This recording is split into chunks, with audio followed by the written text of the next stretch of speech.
with me, CJ Quarterbaum. Tell Me More exists to help bridge the gap in our intergenerational dynamics, build better leaders, and to help you prepare for the future. Once a month or so, I like to do something that is future focused. I think the way that I'm just kind of like wired and made up is I'm a future focused guy. Like I think a lot about the future, and I'm on this little kick right now where I'm thinking about parenting. And I'm thinking about what changes need to be made. Because if we're honest and we look at the situation that we find ourselves in, the kids are unwell. Gen Z, many look at and we think they're broken. I don't think they're broken, but I think they do need some help.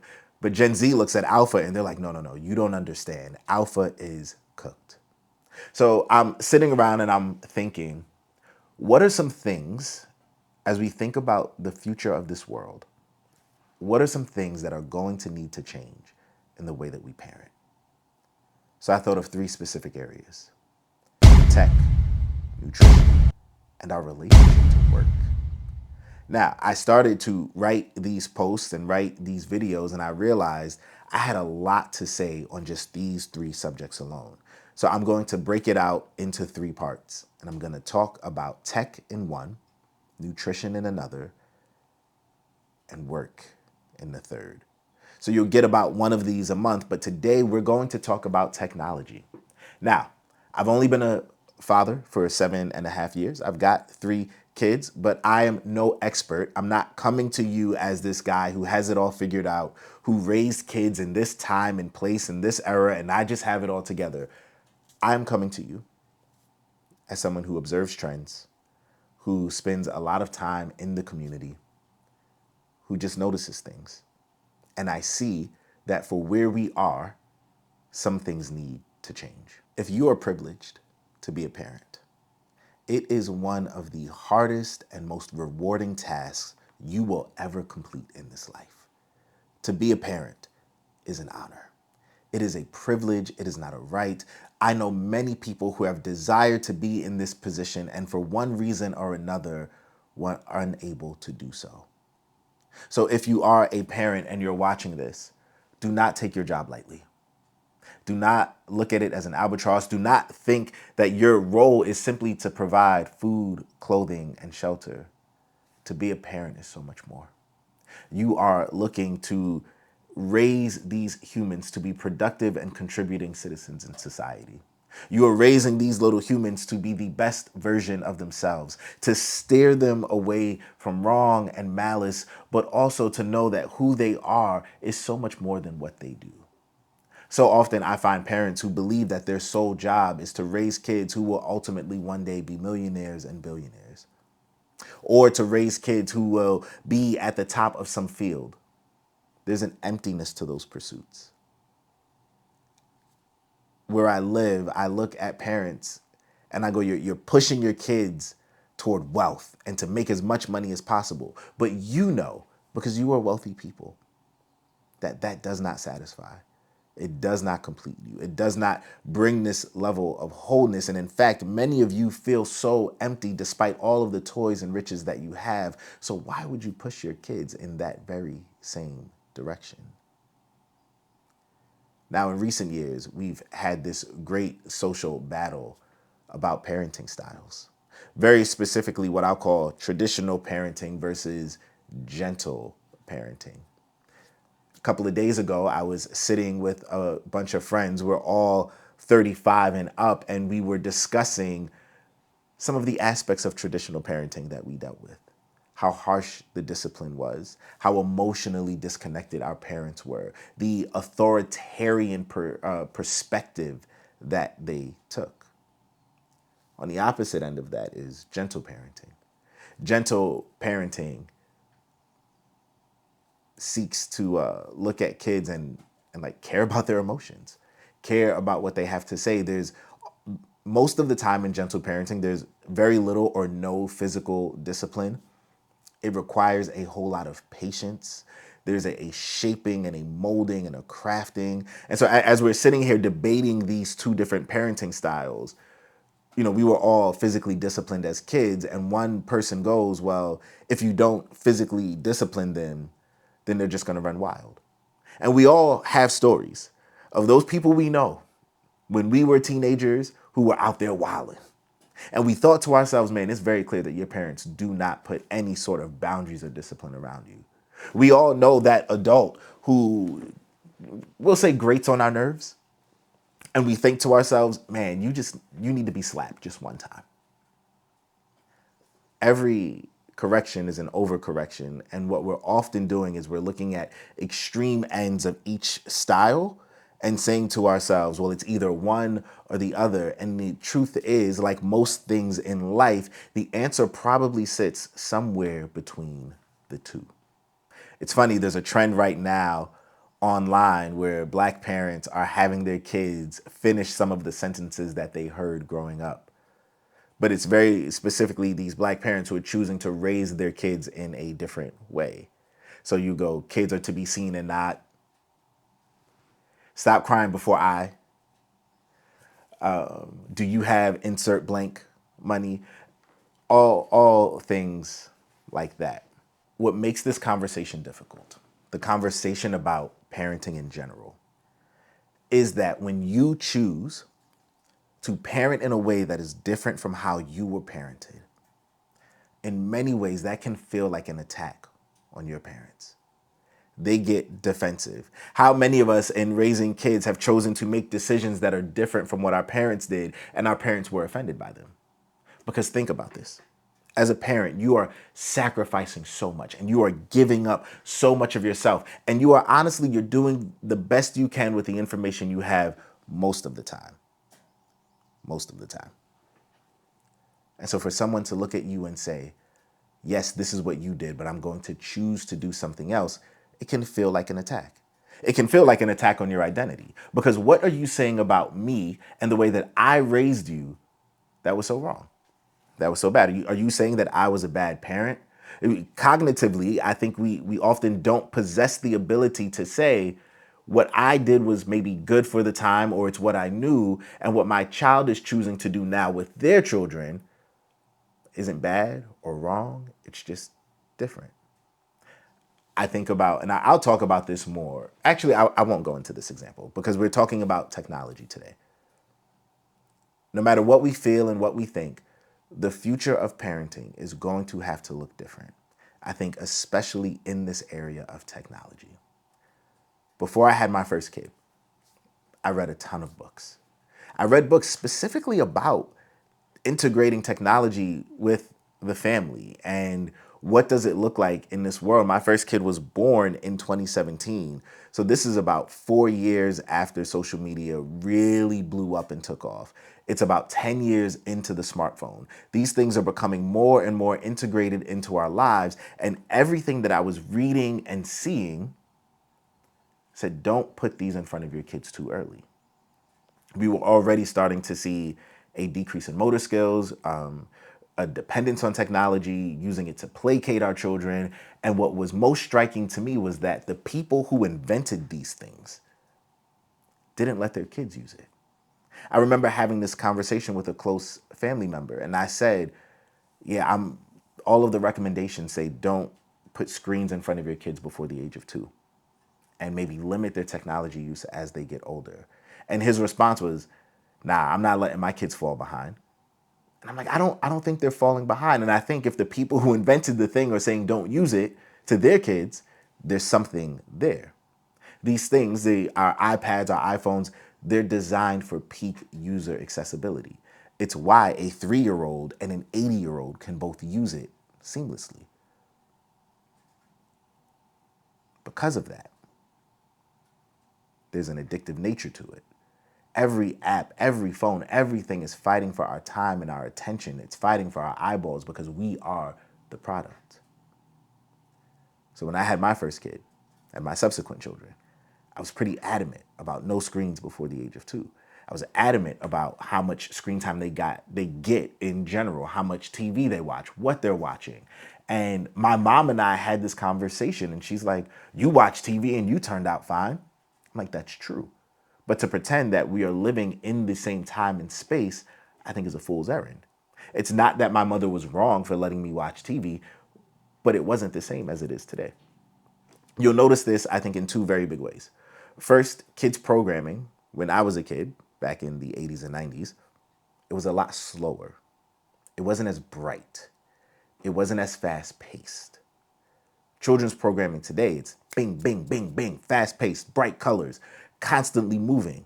There's an addictive nature to that. They figured that out. Oh my God, if you lived through the Coco Melon era, those droning, flat songs was addictive to kids. And I had to sit through way too much of it. But the second thing is, I didn't have 24/7 access to TV. That's the big difference. Because of our smartphones, because of our iPads, TV is always there, the endless streaming possibilities. I used to wake up at 6:30 in the morning to watch Ronin Warriors before school because if I missed it, then I missed it. Now, everything is streaming. Everything is at your fingertips. If you want to binge watch the show, the 7 seasons of Pokemon Adventures, you can do that. That is not necessarily a good thing for the mind of a young child. And the fact that they pretty much don't deal with commercials. The first time my kids watched linear television and a commercial came on, my daughter ran out and she goes, the TV's broken, the TV's broken. And so I run in, I'm thinking they broke the TV. We were in a rented house that time. And I'm like, oh man, like now we're gonna have to pay for this, whatever. And I come in and I go, oh no, it's not broken, baby. That's just a commercial. And she looks at me with all seriousness in her 6-year-old face and goes, what's a commercial? We are in a different world and a different time. I cannot tell you the amount of times that I go out to a restaurant. I love eating out. It is one of my vices. So please keep supporting this channel so I can continue to do so. I go and I eat out and I see families with children at the table as young as 2 years old, and they've got headphones and a phone in front of them watching Bluey or whatever it is. And the reason that we do this as parents is so we can enjoy dinner, so we can have a nice conversation. But the downstream effects of this I wouldn't even say they're immeasurable. We see what they are. You look at Gen Z, the first generation to go through puberty on a smartphone, to constantly have this access. You look at Alpha now, and oftentimes what we see amongst these generations are the inability to have a conversation. The inability to look someone in the eye and talk to them because they've spent all of their formative years like this. We see a disconnect between parents and their children. Because all of a sudden, the time that used to be spent talking with each other at dinner, on car rides, is now spent like this. I would argue that our technological advancements are a net negative on us as a society. But they're here and they're here to stay, which means we have to adapt in our use and our posture toward them and how we deal with it, but not give the ever encroaching technology too big of a place in our lives. And this includes the way that we parent. The screens have become the primary way that we placate our children. We've outsourced the screens to become our personal babysitters sometimes. And I understand, right? Like we got to cook, we got to clean, we have to care for the home. And sometimes it's easier to just put Bluey, Bippity, and Boppity on in order for us to do the thing that we need to do. But it's not good for us. The average toddler spends 2.5 hours consuming media each day. And we know that as we get older, this has just become progressively worse. The amount of teens who are currently not getting enough sleep at night. And when I say teens, I'm talking 12-year-olds, so preteens as well, because we're often handing kids these smartphones in middle school with no boundaries. And they're now not getting adequate sleep because they're up all night doom scrolling. The mental health effects we already know. They are more anxious, more depressed. They experience more self-harming thoughts and attempts than any generation before them. We have to pay attention to the downstream effects of what we choose to do. I understand the convenience. I've got 3 small kids. Previous generations, they would just send their kids outside to play. But because we have significantly decreased the amount of outside playtime, we have brought the kids in and we've given them screens instead.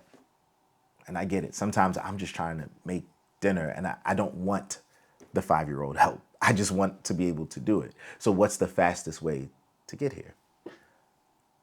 But convenience has a downside. Convenience often makes us lazy and entrenches bad habits. If you use your phone to stop the toddler tantrum, it now becomes the expected way you do it. So it worked on Monday, and then on Tuesday, you try an alternative method where you talk the kid down, and the kid is like, no, no, no, give me the phone. And they do what toddlers do. They roll around, they scream, they kick, all of those things, and eventually you relent. And now it becomes the expectation that if you want this tantrum to stop, this is how it happens. You give me the thing. But we go up. I'm currently in a debate with some friends right now about the use of Chat GPT to do some of our work. I think it is a great assistant, a great tool, a good helper. But when we use it to think for us, that is a problem. Chat GPT and other AI tools should refine our thoughts, not think for us. Because if you don't know how to do the thing and you always rely on technology to do it, what will you do on the day when it is not there and you are out of practice? Now, if you've read the book The Hunter-Gatherer's Guide to the 21st Century, this is what I think it's Bert Weinstein. I do this every time. Bert Weinstein and Heather Heyer, I want to say, they talk about how each advance in technology makes us lose a part of our brains. Like, think about this. People used to memorize entire plays. So many traditions were oral traditions. Think about what we used to know: phone numbers. We used to know how to get places by using a map. But before maps, we had to memorize the landscape. We had to understand the terrain. Each advancement in technology, each new tool, if we become over-reliant on it, takes something away from us. And what I see is this is happening far too early. Now you have students in upper elementary and middle school using AI tools to write their papers, using AI tools to get the answer for the science project. I understand the need to get the answers, but if you don't know how to do the work, there's going to come a day where that comes to bear. Convenience is good, but this is the downside of convenience. But when I think about this from a parenting perspective, I tell Gen Z, this is not your fault. When we were all handed these smartphones in 2007, we didn't exactly know what we were getting into. They were the guinea pigs. But now, if we continue to make the same mistakes, continue to do the wrong things, knowing what we know now, then that's on us and we're being bad parents. Social media, the constant connection, the endless entertainment, and unlimited access have been disastrous on us. The future of parenting is going to require parents to be parents. This is when that traditional model comes into play of being the I wouldn't say being authoritarian, but you need to be authoritative. You do not let the 14-year-olds make the decisions. You don't let the 16-year-olds make the decision. And you damn sure don't let the 8-year-olds make the decisions.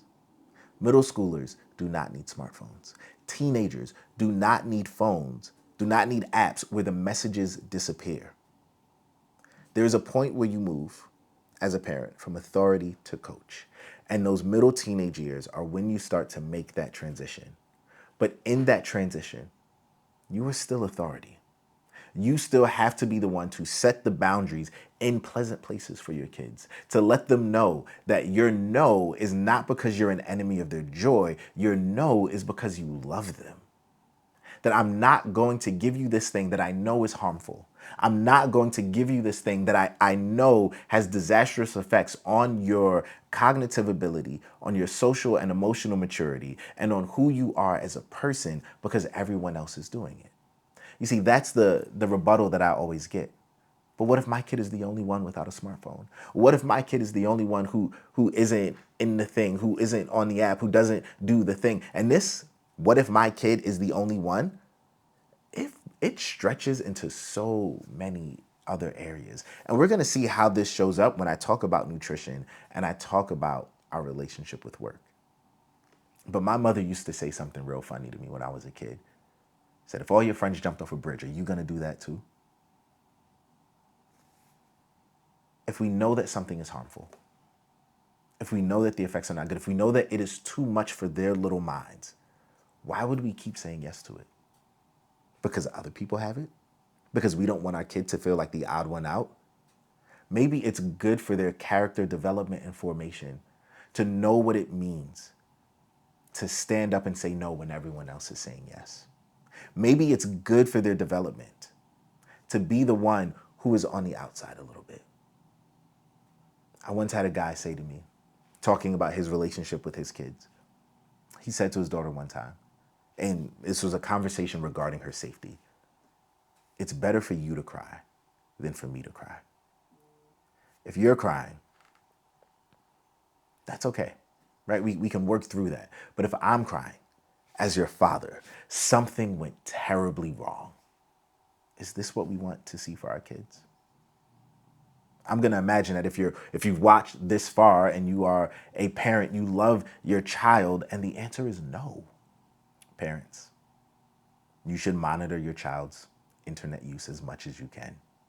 The internet is a wild and creepy place full of weirdos. The rebuttal I get from kids often is, "But this is my phone. This is my privacy. You don't pay for that." It's like yours. You are still a minor. You are still the child. And again, this is where we do not let the children make the decisions. I have counseled 16-year-olds who have had porn addictions for a decade because they were given too much access too early, and somebody left something up, and shame told them that they need to hide this thing, but they couldn't stop watching. I know teenagers who in middle school, some predator on some Discord chat has tried to convince them to run away from home. And multiple teenagers I know this about. Jonathan Haidt summed it up best. We overprotected our children outside and we underprotected them online. And I get it. We didn't know any better back then, but we do now. And so the future of parenting, as we become more tech focused, as technology is at the center of everything, is to put guardrails around this. You know, one of the earliest studies I saw was about how little kids were not developing their normal motor functions because instead of playing with dolls and dressing the doll themselves and using their fingers to work, they were just swiping the dress on an app. And yes, the app was fun, it was bright, it was convenient, but what we missed was the neurological benefits of making your brain tell your fingers to work and move in this way. This isn't about fear-mongering. This is about us who want our children to flourish and be the best version of themselves, doing what we can to make that happen, putting the guardrails in place necessary to make that happen, not abdicating our responsibility to the machines, but stepping up and being the parents that we're supposed to be. There's more than enough data to show now that the overrun of technology has been bad for us. We have an excuse before, we do. But if we continue down this same path with Gen Alpha and Gen Beta, and whatever's gonna come after Beta, maybe Charlie, I guess, ABC, if we continue down this path, then that is a collective failure on us as a society. We have to think deeper. We have to think beyond the moment and think about our future, about our kids' future. And maybe you're watching this and you're saying, CJ, I hear you, but I just don't want to have to deal with this. I'm giving my kid the iPad. I'm giving them all the social media. I'm going to let them do their thing. And to you, I say, fine. Go and good luck. And I hope your kids still turn out to be the best possible version of themselves. Because what do I know? I'm just some guy from Brooklyn.